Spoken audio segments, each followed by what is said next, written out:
राधे राधे दोस्तों। आज की हमारी कहानी है बहरा गया ससुराल। कहानी बड़ी ही मजेदार और हास्यप्रद है और साथ में शिक्षाप्रद भी है, इसलिए कहानी को पूरा जरूर सुनिए। बहुत समय पहले की बात है। एक गांव में एक जाट किसान रहता था। बेचारा भोला भाला और बड़ा ही सीधा था। उसके परिवार में कोई भी नहीं था, अकेला था, इसलिए खुद हाथों ही बनाता और हाथों ही खाता। उसके पास छोटी सी एक जमीन का टुकड़ा था, जिस पर थोड़ा बहुत अनाज पैदा करता और अपना काम चलाता था।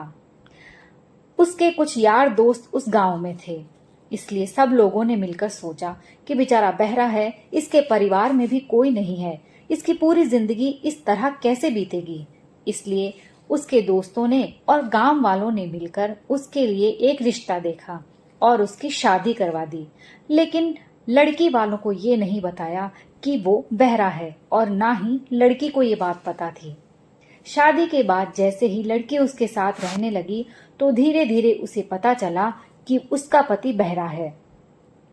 लेकिन अब वो कर भी क्या सकती थी।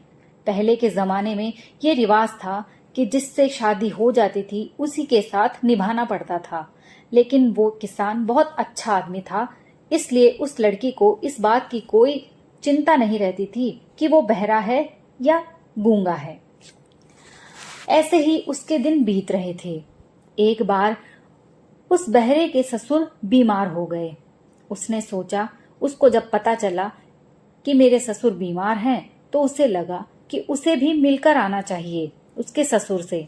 लेकिन उसने ये सोचा कि यदि मैं अपने ससुराल जाऊंगा और उन लोगों को ये पता चलेगा कि मैं बहरा हूं, तो वो लोग मेरा मजाक उड़ाएंगे, मेरे बारे में क्या क्या सोचेंगे।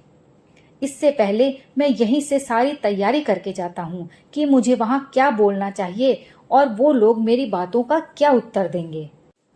तब वो अपने मन ही मन सोचने लगा कि जब मैं वहां जाऊंगा तो सबसे पहले मैं उन्हें प्रणाम करूंगा। मेरे प्रणाम करने पर वो हाथ उठाकर अपना आशीर्वाद मुझे देंगे। उसके बाद मैं उनसे पूछूंगा कि पिताजी, आपकी तबीयत कैसी है, आपके हालचाल कैसे हैं।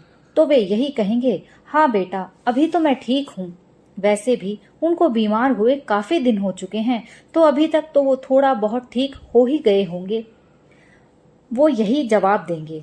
उसके बाद मैं उनसे कहूंगा, बढ़िया ससुर जी, बढ़िया, मैं और आपकी बेटी भी यही चाहते हैं। फिर मैं उनसे कहूंगा, खाने में क्या खाते हैं आप। तो जाहिर सी बात है, वे यही कहेंगे कि मैं खाने में खिचड़ी खाता हूँ, क्योंकि बीमार लोगों को डॉक्टर अक्सर खिचड़ी खाने के लिए ही तो कहते हैं, क्योंकि वो नरम खाना होता है और हल्का होता है, पच भी आसानी से जाता है। तब मैं उनसे कहूंगा, बढ़िया ससुर जी, बहुत बढ़िया, ये तो एकदम नरम खाना है, आप यही खाते रहिए, जल्दी ठीक हो जाएंगे। फिर मैं उनसे पूछूंगा, अब डॉक्टर के अगली बार कब जाने का विचार है। तो वे मुझसे कहेंगे, 2 दिन बाद डॉक्टर ने बुलाया है, क्योंकि हमेशा डॉक्टर तो यही कहते हैं, दवाइयां दे रहा हूँ, 2 दिन बाद आकर दिखा लेना। तो मैं उनसे कहूंगा, हाँ ससुर जी, समय से पहले चले जाना, देर ना करना। अब वो जो बहरा व्यक्ति था, वो अपने मन ही मन ये सारे सवाल जवाब विचार करके अपने ससुराल की तरफ चल दिया। बेचारा भोला भाला था, इसलिए वो खुद की मनगढ़ंत बातें और उन्हीं पे विश्वास करके चल पड़ा। उसको पूरा यकीन था कि उसके ससुर जी से उसकी इसी तरह की बातचीत होगी, इसलिए पूरे आत्मविश्वास के साथ अपने ससुराल में पहुंचा। ससुराल में पहुंचते ही उसने देखा कि उसका ससुर चारपाई पर लेटा पड़ा है। उसने सोचा, ओ, बुढ़ा अभी तक बीमार है। बहरे जवाई ने पास बैठते हुए जोर से कहा, राम राम पिताजी, पाए लागू। फिर उसके ससुर ने हाथ उठाकर उसको आशीर्वाद दिया। उसके बाद बहरे ने अपना रटा रटाया सवाल ससुर के सामने दागा, और सुनाओ, कैसी तबीयत पानी है आपकी। तो ससुर ने कहा, अरे दामाद जी, क्या बताऊं, कैंसर बताया है डॉक्टर ने, बस अब तो भगवान ही मालिक है। बहरे जवाई ने एकदम जोर से कहा, फिर तो बढ़िया है ससुर जी, मैं और आपकी बेटी भी यही चाहते हैं। बूढ़े ससुर ने जब अपने दामाद की ये बात सुनी तो उसे बहुत गुस्सा आया। वो तो हक्का बक्का रह गया। उसने कहा, बताओ दामाद तो दामाद, मेरी बेटी भी यही चाहती है कि मैं जल्दी मर जाऊं। अब बहरे ने फिर पूछा, अच्छा ससुर जी, ये तो बताओ खाने में क्या खाने को कहा है डॉक्टर ने। बहरा सब कुछ इतनी जोर से कह रहा था, उसे ये लग रहा था कि जैसे उसको सुनाई नहीं दे रहा। खुद ऊंचा सुनता है तो सारी दुनिया भी ऊंची सुनती होगी। अब एक तो उसके ससुर को उसकी बातों से गुस्सा आ रहा था, ऊपर से वो जोर जोर से चिल्लाकर भी बोल रहा था।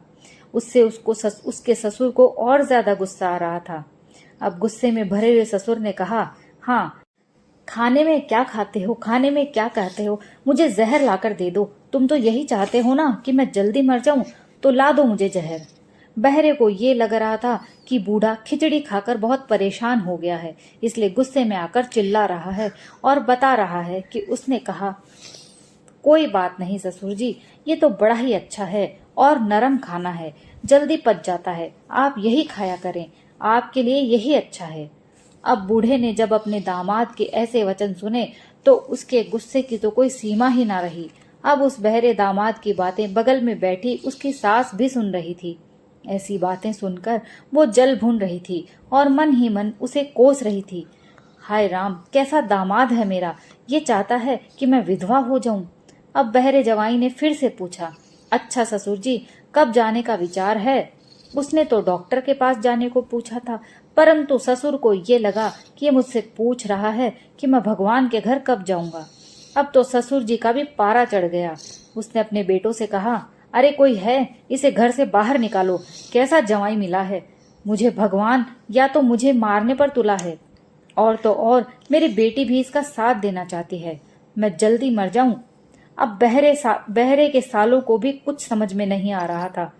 अब इसने चाहे पिताजी के लिए कुछ भी सोचा हो, कुछ भी बोला हो, पर है तो हमारे घर का दामाद ही, है तो हमारा जीजा, हम इसको ऐसे नहीं घर से निकाल सकते। इसलिए उन सब ने उसे एक रात के लिए घर में रखा और अगले दिन खिला पिलाकर उसे घर से विदा कर दिया और अपनी बहन को भी ये संदेशा भिजवा दिया कि उसके पति ने क्या क्या बोला है। जब उसकी पत्नी को ये पता चला और जब बहरा अपने घर पहुंचा तो उसने उस पर चिल्लाते हुए कहा, तुम्हारी हिम्मत कैसे हुई मेरे पिताजी को ये सब बोलने की। अब बहरा होठों को देखकर थोड़ा कुछ समझ पाता था, लेकिन वो इतना भी नहीं समझ सकता था कि अगला क्या बोल रहा है। बहरे ने सोचा कि ये मुझे धन्यवाद कह रही है, तो वो उससे कहने लगा, अरे इसमें धन्यवाद की क्या बात है, तुम्हारे पिताजी मेरे पिताजी जैसे हैं, इसलिए मैं देखने चला गया। बहरे को तो यही लग रहा था कि मैं इसके पिता को देखने चला गया, इसलिए ये मुझे धन्यवाद कह रही है। तब बहरे की पत्नी अपना माथा पीटते हुए सिर पकड़कर बैठ गई। आइंदा के बाद उसने कसम खा ली कि आज के बाद मैं इन्हें अकेले कहीं भी नहीं जाने दूंगी, जहां भी जाऊंगी मैं साथ में जाऊंगी, ताकि ऐसा कांड ये दोबारा ना कर सकें। दोस्तों, ये कहानी यहीं समाप्त होती है। अगर आपको पसंद आई हो तो प्लीज़ लाइक और शेयर कीजिए, और अगर आप मेरे चैनल पर नए हैं तो प्लीज़ मेरे चैनल को सब्सक्राइब कर लीजिए। कहानी सुनने के लिए आप सभी का बहुत बहुत धन्यवाद।